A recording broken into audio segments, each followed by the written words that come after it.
राहु और केतु का राशि परिवर्तन 18 मई को हो चुका है और राहु और केतु के इस परिवर्तन का प्रभाव सभी लोगों पर विशेष रूप से बहुत प्रभावशाली होने वाला है।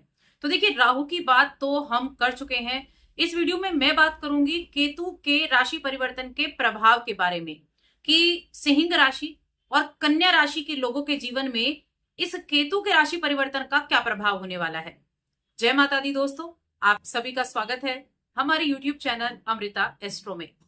और आज की इस वीडियो में बात करने वाले हैं केतु के गोचर के प्रभाव और केतु कैसे रिजल्ट देने वाले हैं, क्या उपाय आपको करने चाहिए। तो जैसा कि हम सभी जानते हैं, राहु और केतु एक ही शरीर के दो हिस्से हैं। राहु गर्दन से ऊपर का हिस्सा और केतु उससे नीचे का हिस्सा, यानी कि केतु के पास हेड है ही नहीं।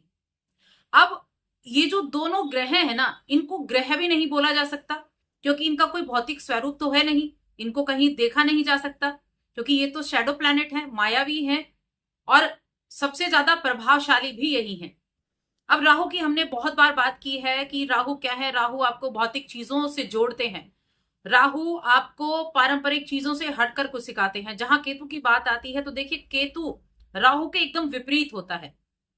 केतु जो है पूर्व जन्म या आप कह सकते हैं पितरों के लिए माने जाते हैं। पित्र हैं ये एक तरह से, हमारे पूर्व जन्म के कर्म ये हमारे लेकर आते हैं। केतु आपके आंतरिक रूप से ज्यादा विकसित आपको करता है, यानी कि ये जो है ना, ये ग्रह इंसान को अंदर से बदलता है। वैराग्य का कारक है केतु, मोक्ष का कारक इसीलिए केतु का कहा गया है। और नवम और 12वें भाव में बहुत ही अच्छे रिजल्ट देता है क्योंकि नवम भाव भाग्य का होता है और 12वां भाव मोक्ष का होता है, इसीलिए वहां केतु बहुत अच्छे रिजल्ट देता है। अब केतु जो है ना, जैसे कि मायावी प्लैनेट है, हेड इनका है नहीं, बहुत अधिक सोच विचार ये करते नहीं और बहुत ज्यादा एक जगह टिकते भी नहीं क्योंकि सिर्फ इनका काम है चलना, क्योंकि इनके पास पैर हैं चलने के लिए, तो इनका काम है चलना। अब कहाँ चलना है, कैसे चलना है, ये व्यक्ति के ऊपर डिपेंड करता है। अब ये जो ग्रह हैं ये 18 महीने एक राशि में रहते हैं, उसके बाद राशि बदलते हैं। अभी तक केतु कन्या राशि में थे और अब 18 मई को आ चुके हैं सिंह राशि में। हमेशा उल्टी चाल चलते हैं तो उल्टी तरफ आए और 5 नंबर की राशि सिंह राशि में है, जो कि सूर्य की राशि होती है। अब सूर्य की अपनी विशेषताएं हैं, जो सिंह राशि है उसकी अपनी विशेषताएं हैं क्योंकि उसके स्वामी सूर्य है, अग्नि तत्व की राशि है, आत्मा के कारक है, पिता के कारक है। आपको एक कॉन्फिडेंस लेवल आपका हाई करते हैं, आपको सामाजिक तौर पर सक्रिय करते हैं। तो अब यहाँ जो केतु का गोचर हुआ है इसके बारे में हम यहाँ विस्तार से बात करेंगे।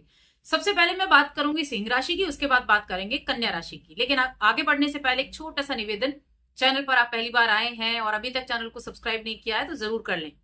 कुंडली दिखाना चाहते हैं तो इस नंबर पर आप व्हाट्सएप पर मैसेज करके आप हमसे कॉन्टेक्ट कर सकते हैं। तो देखिए, यहाँ कुंडली की बात चल रही है। अब मैं सिंह राशि की बात करूंगी। सिंह राशि के लोगों के लिए तो ये आपके राशि में ही प्रवेश करने वाले हैं। और राशि यानी कि मन, क्योंकि चंद्र राशि पर आधारित है। चंद्रमा जहां होता है वो मन के आधार पर, यानी कि चंद्र राशि के आधार पर, तो आपके मन पर इनका प्रवेश होने वाला है।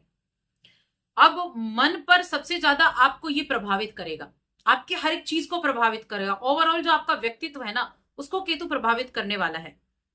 कुछ सावधानियां भी बनती हैं, बिल्कुल बनती हैं, क्योंकि केतु मंगल का छाया ग्रह है और केतु की मित्र राशि तो बिल्कुल नहीं है सिंह राशि। लेकिन देखिए, डरने की भी बात नहीं है क्योंकि राहु और केतु हमेशा आमने सामने होते हैं। जब राहु बहुत अच्छा होगा तो केतु सामान्य होगा, जब केतु बहुत अच्छा होगा तो राहु सामान्य होगा। और कह सकते हैं कि दोनों एक दूसरे के पूरक भी होते हैं। केतु जहां अध्यात्म की तरफ लेकर जाते हैं तो क्या रहेगा आपके लिए। तो देखिए, यहां एक तो आपके जो काम करने की प्रवृत्ति, आपका जो करियर है, हर एक चीज में बहुत बड़े चेंजेस अब आपको अपने जीवन में देखने को मिलेंगे। किस तरह के, सबसे पहली चीज तो आप अपने करियर पर, अपने लक्ष्य पर विचार कर पाएंगे एक बार फिर से। जो आप काम कर रहे हैं आपके मन में आएगा कि आप ये काम ठीक है भी, आपके लिए सही से चुना भी है या नहीं।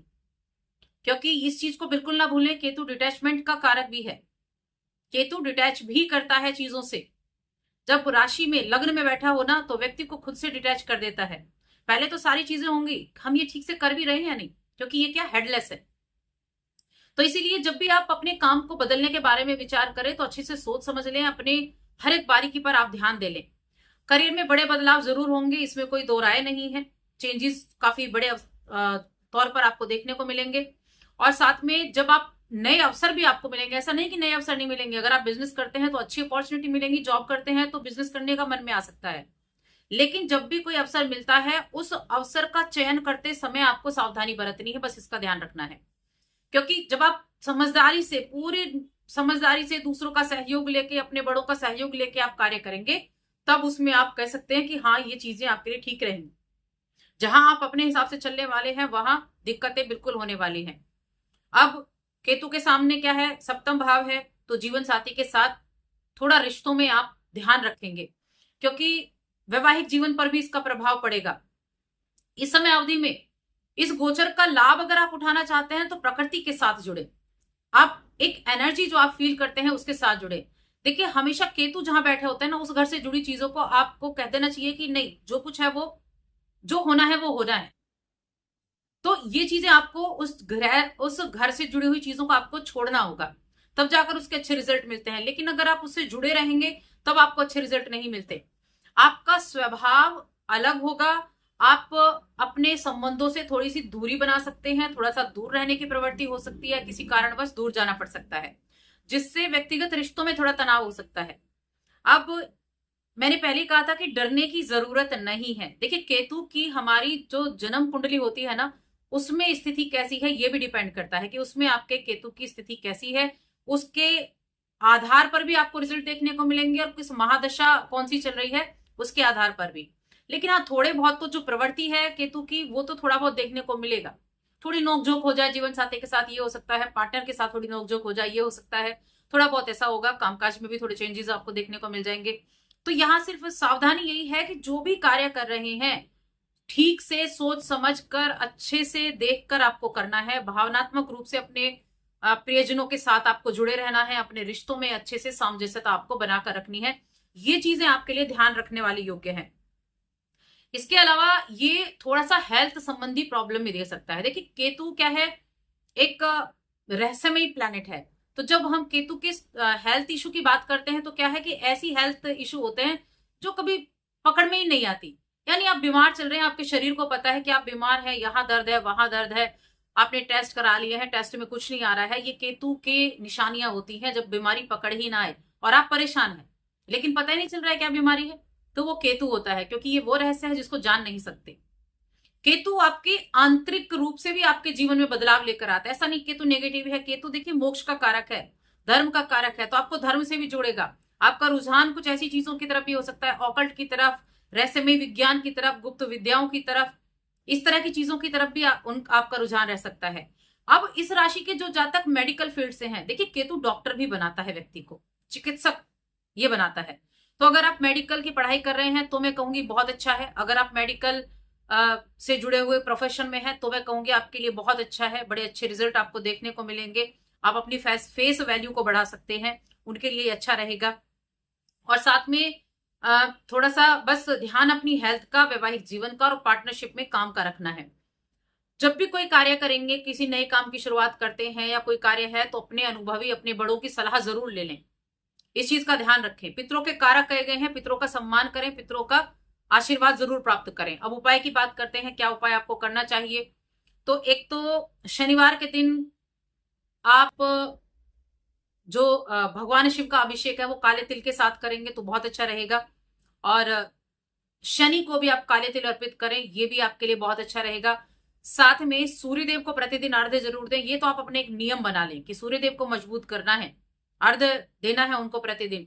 सूर्याष्टक का या फिर आप जो हृदय स्तोत्र होता है उसका पाठ आप कर सकते हैं, वो बहुत अच्छा रहेगा। आदित्य हृदय स्तोत्र का, ये बहुत अच्छे उपाय आपके लिए रहेंगे। अब बात करते हैं हम कन्या राशि की। कन्या राशि के लोगों के लिए कैसा उपाय रहेगा। तो देखिए, कन्या राशि में ही अभी पिछले 18 महीने से केतु विराजमान थे। अब ये आपके 12वें भाव में गोचर करने वाले हैं। अब 12वां भाव में केतु की स्थिति अच्छी होती है, मोक्ष के कारक कहे गए हैं। 12वां भाव बहुत गहन अध्ययन, आध्यात्मिकता की डोर पर आपको ले जाता है, लेकिन साथ में कुछ चीजें और भी देता है। तो केतु का ये आपके खर्चे को थोड़ा सा वृद्धि कर सकता है आपके लिए, खासकर आध्यात्मिक चीजों पे। धार्मिक कार्यक्रम कुछ हो जाए, कुछ आध्यात्मिक तौर पर आपको ट्रैवल करना हो, ट्रैवल का बहुत ज्यादा रहेगा। तो आध्यात्मिक तौर पर आप बहुत अधिक सक्रिय हो सकते हैं इस समय अवधि में। मैं कहूंगी 12वें भाव का गोचर केतु के लिए बहुत अच्छा माना गया है। छोटी मोटी चीजों को छोड़ दे, वो तो हर ग्रह की एक क्वालिटी है या एक चीजें हैं कि कुछ पॉजिटिव है तो कुछ नेगेटिव है। आपके अपनी वित्तीय स्थिति को, अपनी फाइनेंशियल कंडीशन को अच्छा बनाए रखने के लिए अपने खर्चों पर थोड़ा सा नियंत्रण बस बनाकर रखें। इस चीज का ध्यान रखें, सोच समझकर थोड़ा खर्चे करें। और देखिए आपका जो झुकाव है ना, वो आप देखेंगे कि एकदम से आध्यात्मिकता की तरफ चला गया, पूजा पाठ में मन न लगने लगा है, ऐसी ही बातें सुनना पसंद है, अपने आसपास के एनवायरनमेंट को आप ऐसा महसूस कर पाएंगे अगर केतु की पोजीशन अच्छी हुई आपकी कुंडली में। और अब आप अकेले में समय बिताना पसंद करेंगे। देखिए ये जेल का भाव भी कहा जाता है, 12वां भाव। अब जेल का भाव है तो वहां जब वो व्यक्ति जाता है जेल में, अगर केतु जेल करा दे तो क्या होता है, वो क्वारंटीन हो जाता है, एकांत में जीवन व्यतीत करता है। तो ऐसे में स्पिरिचुअल ज्यादा बढ़ने की कोशिशें होती हैं। तो बस अकेले समय बिताने की इच्छा मन में हो सकती है, अपने आप में लिप्त रहना, अपने आप में सोच विचार करते रहना। तो ये व्यक्ति के एक रहस्य को जान ही नहीं पाता है व्यक्ति, जो 12वें भाव का केतु होता है, क्योंकि वो अकेले में समय बिताना और अपनी ही तरह की बातों में इन्वॉल्व रहना, इस तरह का चीजा होता है। इससे आपके सामाजिक जीवन पर, इससे आपके रिश्तों पर भी इफेक्ट पड़ता है। तो थोड़ा सा अपने सामाजिक दायरे को ठीक बनाकर रखें। हाँ, अगर आप एक स्पिरिचुअल पर्सन हैं तो आपके लिए बहुत अच्छा है, फिर आपकी कनेक्टिविटी को बढ़ाने की जरूरत नहीं है, आप स्पिरिचुअल एक जर्नी स्टार्ट कर सकते हैं इस केतु के गोचर से। लेकिन अगर आप एक फैमिली पर्सन है तो आपको थोड़ा सा ध्यान देना होगा बाकी रिश्तों पर भी, व्यक्तिगत रूप से और सामाजिक रूप के बीच में एक संतुलन बनाकर रखना होगा ताकि कोई भी चीज इफेक्ट ना हो। इस चीज का भी ध्यान रखना है। जो स्टूडेंट हैं, मेडिकल की तैयारी कर रहे हैं, कंपटीशन की तैयारी कर रहे हैं, मैं कहूंगी उनके लिए अच्छा समय है। और कोर्ट कचहरी से जुड़े जो मामले हैं उनके लिए ठीक ठाक रहने वाला है। उपाय जरूर करें, उपाय मैं आपको जरूर बताऊंगी। साथ में हेल्थ का थोड़ा सा ध्यान जरूर रखें, क्योंकि कन्या राशि के जातकों के लिए कहीं ना कहीं चीजें पॉजिटिव भी आपके लिए रहेंगी। विदेश यात्रा आपकी हो सकती है, विदेश यात्रा भी केतु करा सकते हैं। शिक्षा के मामले में आप विदेश जा सकते हैं, अध्यात्म की जुड़ी हुई किसी चीज से आप जुड़ सकते हैं। तो ये कुछ पॉजिटिव चीजें आपके जीवन में इस समय अवधि में होने वाली हैं। उपाय की बात करते हैं तो उपाय के लिए मैं कहूंगी भगवान गणेश की आराधना करें, ये आपके लिए बहुत अच्छा होने वाला है। भगवान गणेश की आराधना करना, उनको दुर्वा अर्पित करना, गणेश चालीसा का पाठ करना, इससे केतु बहुत प्रसन्न होते हैं। तो आज की इस वीडियो में बस इतना ही। वीडियो कैसी लगी हमें कमेंट करके जरूर बताएं। जय माता दी।